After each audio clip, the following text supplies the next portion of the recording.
Bienvenue pour un voyage enchanteur au cœur de la Nouvelle-Aquitaine où l'histoire s'entrelace avec la beauté intemporelle. Aujourd'hui, nous vous ouvrons les portes du château de la Brède, puis vous inviterons à vagabonder dans les ruelles enchanteresses de Saint-Macaire, et enfin, nous plongerons dans la magie du village de Saint-Émilion, un lieu où le temps semble suspendu parmi les vignes. Installez-vous confortablement. Votre voyage dans l'histoire commence maintenant.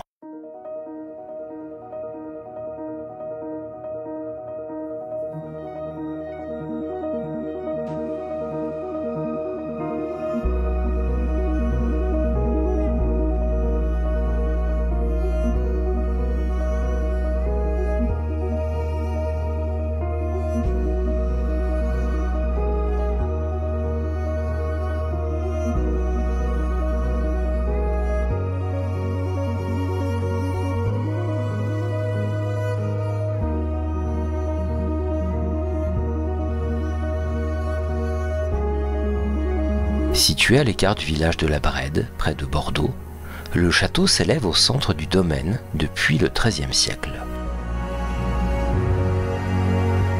Il est classé monument historique et s'étend sur 150 hectares. Il a été la propriété de Charles-Louis de Secondat, né le 18 janvier 1689. Ce nom ne vous dit peut-être rien, et c'est pourtant l'un des écrivains et philosophes français les plus connus dans le monde entier, sous le nom de Montesquieu. Le château a jusqu'en 2004 toujours été transmis par mariage. Le vestibule du château date du XIXe siècle.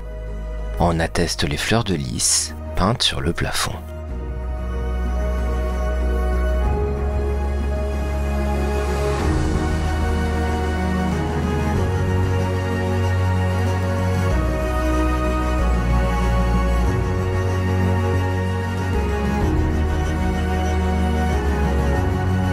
Dans la salle principale, on y trouve des portraits des différents propriétaires du château au fil des époques.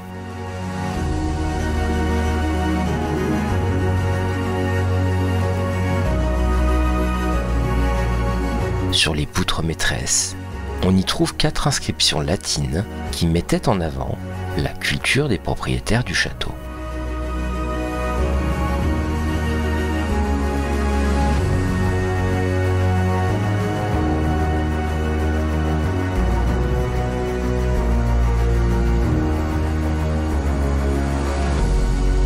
Nous découvrons ensuite la chambre de Montesquieu, conservée dans son état du XVIIIe siècle.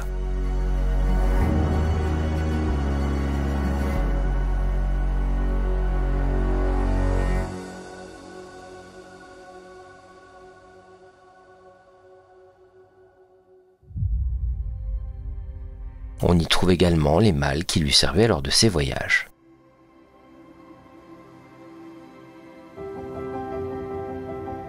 Juste à côté de sa chambre se trouve la chambre de son assistant. En effet, la vue de Montesquieu se dégradant avec l'âge, il ne pouvait plus écrire lui-même et s'est donc entouré d'assistants pour l'aider.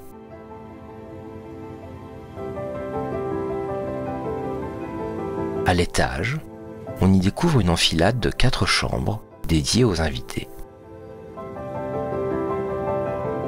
Montesquieu était un noble français du XVIIIe siècle, dont la famille appartenait à la noblesse de robe, une classe sociale qui acquérait la noblesse par des services rendus à l'État, souvent par l'achat de charges judiciaires. En 1716, à la mort de son oncle, il hérite de sa fortune, de la baronnie de Montesquieu et de la charge de président au Parlement. C'est alors qu'il devient Monsieur de Montesquieu. Ce nom est lié à une propriété que la famille a acquise en 1686, près de la ville de Montesquieu.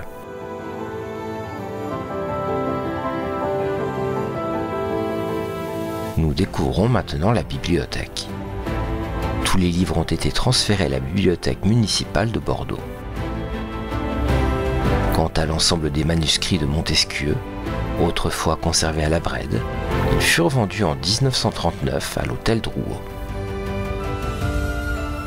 Ayant étudié le droit, la pratique quotidienne lui pèse et il l'abandonne en 1726. Il se consacre plus volontiers aux lettres et aux sciences, notamment au sein de l'Académie royale de Bordeaux.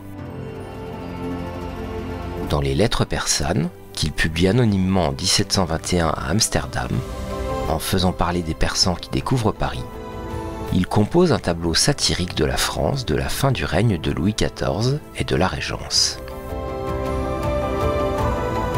Cet essai est un immense succès.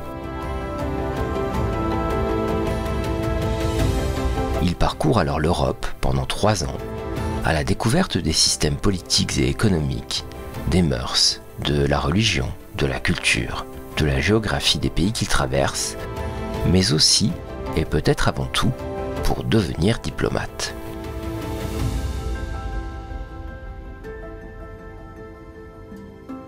Après un séjour de 18 mois en Angleterre, il revient en 1731 dans la région de Bordeaux.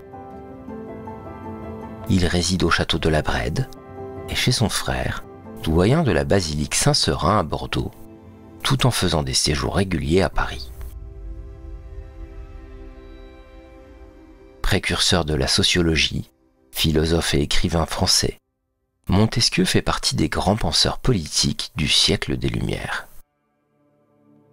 Depuis la bibliothèque, on peut observer la magnifique allée du jardin extérieur. Montesquieu s'est inspiré du livre de la théorie et la pratique du jardinage de 2 alliés d'Argenville qu'il avait acheté en 1722.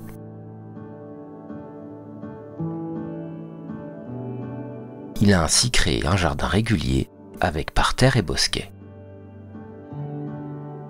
Lorsqu'il revient d'Angleterre, il développe un jardin anglais dans le reste du parc. Il a également entrepris de grands travaux d'assainissement des alentours du château pour améliorer la culture de ses terres. Au bout du jardin, on trouve les promenades qui consistent en un grand nombre d'allées.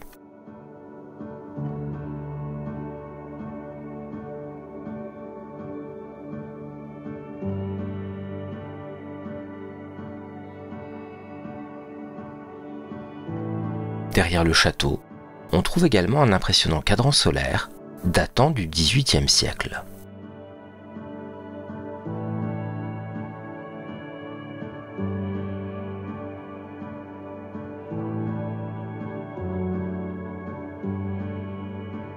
On y trouve également une ferme que Montesquieu avait fait construire pour son élevage de vaches.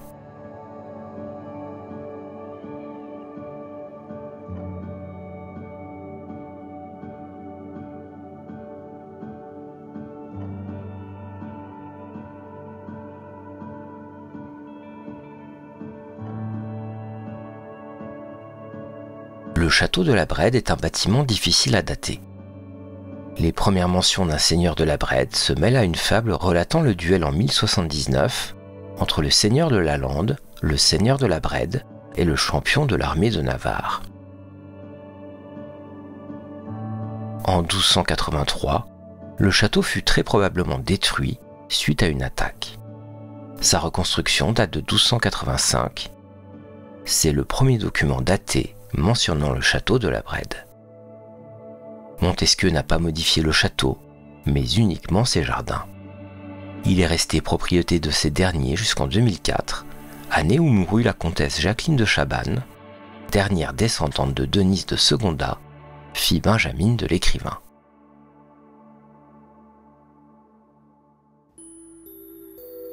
Après ce voyage dans le temps, nous nous dirigeons vers la cité médiévale de Saint-Macaire. En arrivant, on découvre une ville nichée au cœur de la Gironde, dévoilant un patrimoine exceptionnel qui séduit les amateurs d'histoire et de charme authentique. Les ruelles bordées de demeures anciennes nous transportent à travers les époques, offrant une expérience unique au cœur de l'histoire.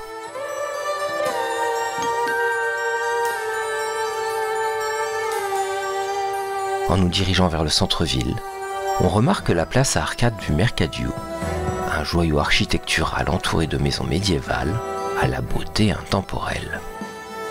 Cette place témoin vivant du riche passé de Saint-Macaire, abrite des demeures Renaissance ornées de fenêtres à meneaux qui ajoutent une touche d'élégance à ce lieu emblématique. Parmi les édifices remarquables, l'ancien relais de poste Henri IV se distingue par sa façade magnifique, invitant les visiteurs à un voyage dans le temps. Mais la renommée de Saint-Macaire ne se limite pas à sa place emblématique.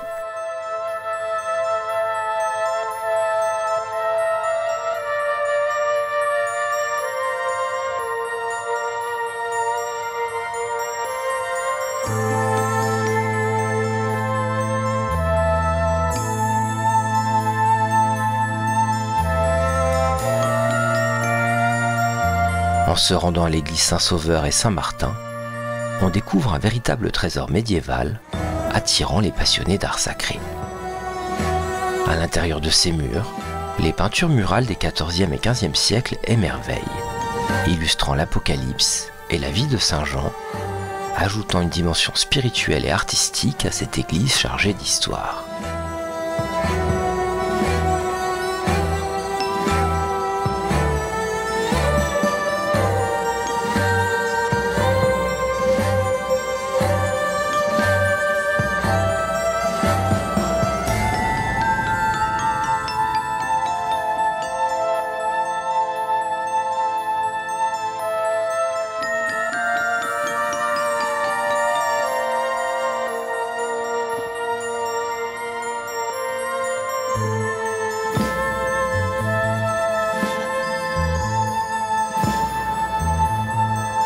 Juste à côté de l'église, on trouve le prieuré bénédictin Saint-Sauveur, vestige impressionnant du passé monastique de la région. La survivance de l'aile sud et de sa colonnade de cloître roman rappelle l'importance de cet édifice dans la vie religieuse et culturelle de Saint-Macaire.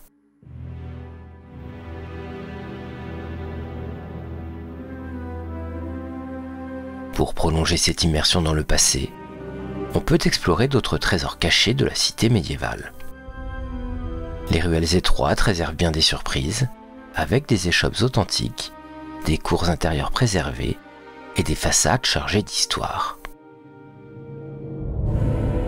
Nous terminons notre visite en ayant le sentiment d'avoir découvert un véritable bijou médiéval préservé. Qui plus est, il y a un jeu parcours pour les enfants, ce qui en fait une visite tout à fait ludique en famille.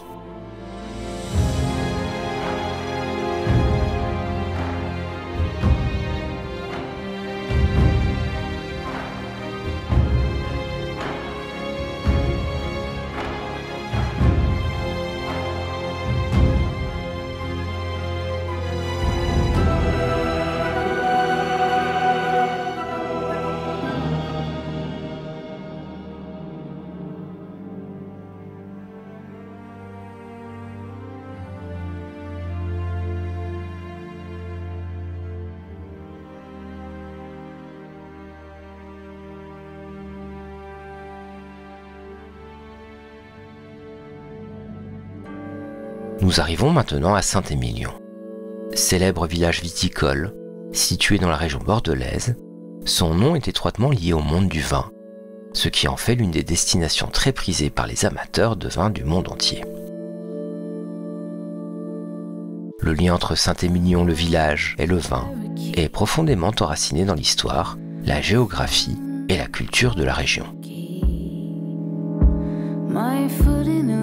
On découvre un village enchanteur, situé au cœur du vignoble, à l'atmosphère médiévale et au riche patrimoine. Les ruelles pavées, entourées de maisons en pierre aux façades préservées, invitent à une immersion immédiate dans l'histoire et la tradition viticole de la région. On y trouve de nombreux vestiges de la grande époque romane. On aperçoit la tour du roi, qui est le seul donjon roman encore intact en Gironde. Au pied de la tour, on y trouve la fontaine du roi, qui était le plus grand des deux lavoirs du village. Couvert, il constituait le lieu réservé aux lavandières des quartiers riches, leur assurant ainsi un abri en cas d'intempéries.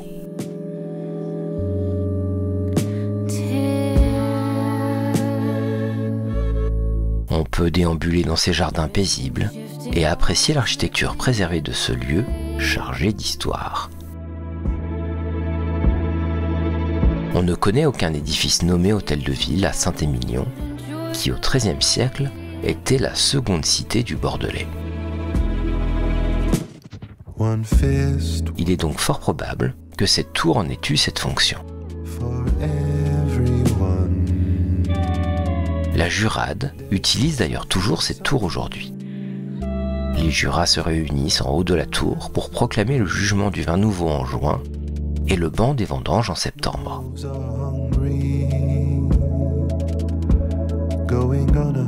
Et pour ceux qui se demandent ce que sont les jurats, ce sont, dans certaines villes, en particulier du sud-ouest de la France, en Espagne ou dans les îles anglo-normandes, des magistrats municipaux assermentés. Derrière la tour, au milieu du vignoble, on aperçoit les vestiges du couvent Ursuline. La légende raconte que l'une des sœurs, une certaine mademoiselle Boutin, vivant dans la pauvreté depuis la Révolution, a offert de révéler la recette secrète des sœurs Ursulines en échange d'un abri et d'un repas. Une recette qui est rapidement devenue la spécialité du village de Saint-Émilion, un délicieux gâteau doux et rond, connu sous le nom de macaron. Nothing's gifting, bear no fruit, enjoy the way.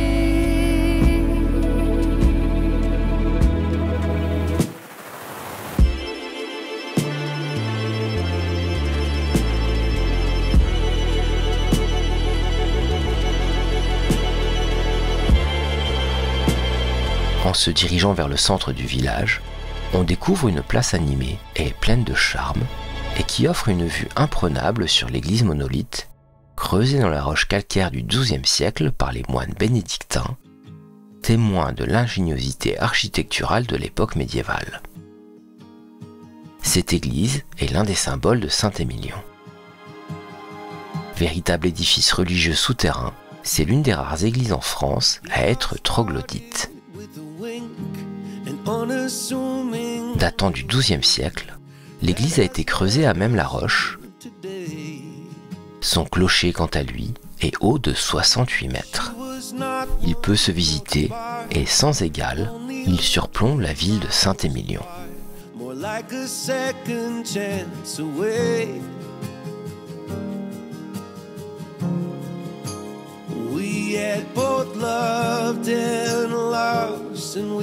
Both been on first dates, but this one was different.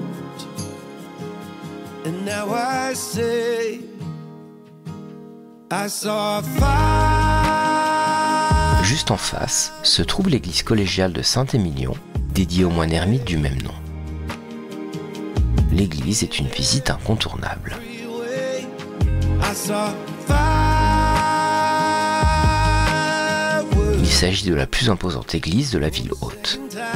Elle appartenait à une communauté religieuse de chanoines qui était installée au XIIe et XVIIIe siècle et assurait le bon fonctionnement de la vie religieuse à Saint-Émilion, d'où l'importance de l'église. Son cloître est en quelque sorte l'élément central du bâtiment.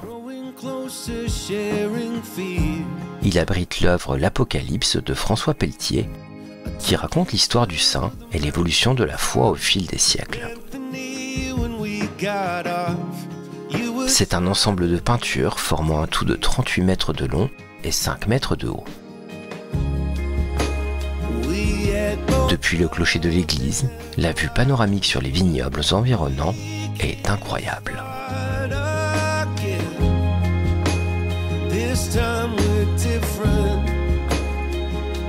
So now we say, I saw fireworks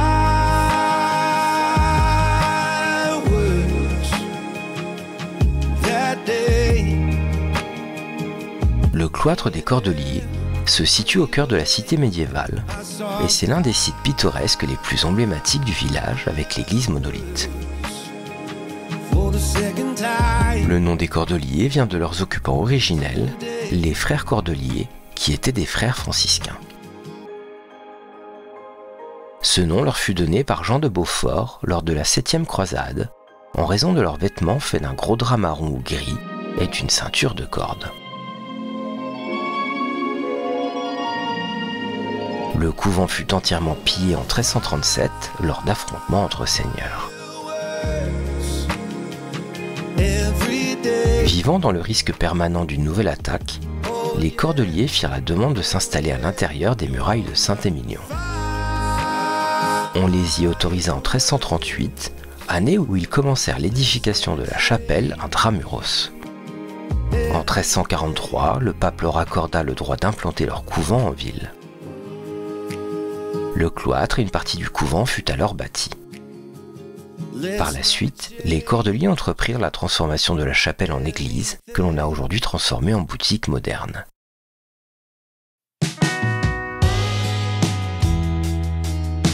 L'église à nef unique donne un accès aux caves creusées dans la roche calcaire à 17 mètres de profondeur. Lors de la Révolution française, les derniers religieux présents furent expulsés. Aujourd'hui, on peut apercevoir le reste des bâtiments, prisonniers des murs.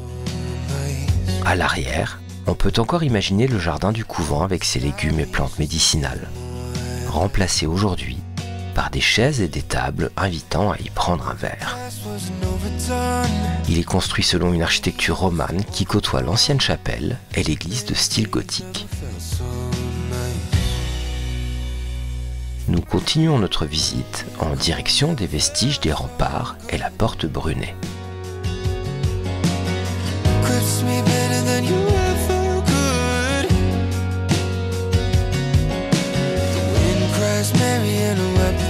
Les remparts de Saint-Émilion auraient été commandités par l'Angleterre au XIIe siècle dans le but de protéger le prospère village. Ce mur de fortification peut être aussi considéré comme un mur d'apparat, de prestige, dont le but premier aurait été de montrer la puissance du village plus que de le protéger. Le mur d'enceinte englobait plus de 18 hectares. Pour prolonger l'expérience, on peut explorer les vignobles environnants et déguster les célèbres vins de Saint-Émilion. Les châteaux viticoles ouvrent leurs portes aux visiteurs, offrant une occasion unique de comprendre le processus de vinification et de savourer des crus d'exception. La ville de Saint-Émilion transporte les visiteurs dans un monde où l'histoire, la culture et la viticulture se mêlent harmonieusement. Notre journée touche à sa fin et on doit bien avouer que notre voyage s'est révélé être une exploration riche en découvertes. Du berceau intellectuel de Montesquieu à la cité médiévale préservée de Saint-Macaire, jusqu'au village viticole emblématique de Saint-Émilion, chaque étape a été un tableau figé dans l'histoire. Ces lieux, loin d'être de simples témoins du passé, sont des gardiens de notre patrimoine, où chaque pierre raconte une histoire et où le temps semble suspendu. À bientôt pour de nouvelles découvertes.